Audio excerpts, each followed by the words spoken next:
We're doing interviews at the moment, just asking people who are visually impaired or blind what their experiences of local health services have been.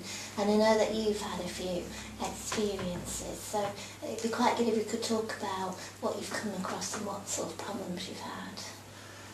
With the local health service, well, not particularly the health service, but in the local pharmacy. Right, okay. And what have you experienced?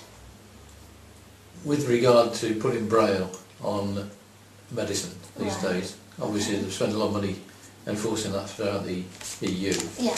And I've come across, I got my prescription from the chemist, there's Braille on the box, Right, and the pharmacist has put the label over the Braille, right, okay. which obviously means I can't read it. Yeah, yeah. And when I mentioned this to the pharmacist, they said, well, that's okay, you can peel the labels off, you know, which isn't really acceptable, is it? It isn't, no. And I know that you've had some concerns about how you receive information and you have actually requested it in a certain format. Would you like to tell me about it? Well, yeah. It was in 2009 and I'd been going for my appointments, and it came to the point where we were talking about the operation. They gave my partner lots of different leaflets for him to read to me. Well, he's dyslexic, so that wasn't very good to start with. And I happened to say, whatever, you had to have them in audio. Yeah. And they said, yeah, no problem, we'll do that for you, certainly. They said, we'll send them to you in the post. The only thing I had in the post was an appointment for my pre-op, which was 2 weeks before the operation, which was 3 weeks after.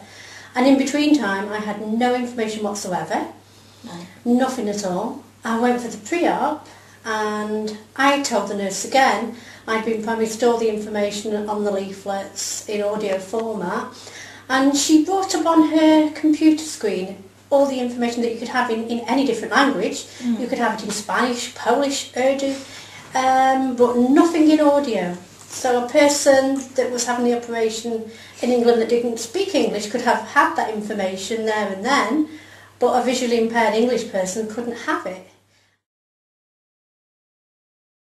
Would you like to tell us about your experiences? Mine was unfortunately quite negative, to be honest. I visited a doctor regards, I think, was it a kidney infection from memory, and the person concerned was actually quite rude, to be honest. They was merely talking to my dad rather than myself. They was very abrupt when they was basically talking, and at one point the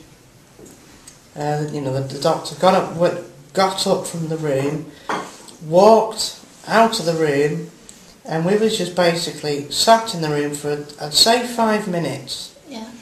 And a nurse came in, and she kind of, quietly mouthed over, I think he's gone. Right. So basically, he didn't actually say goodbye, thank you for coming in, and I was basically referred to as he, or, stuff like that, if you're with me.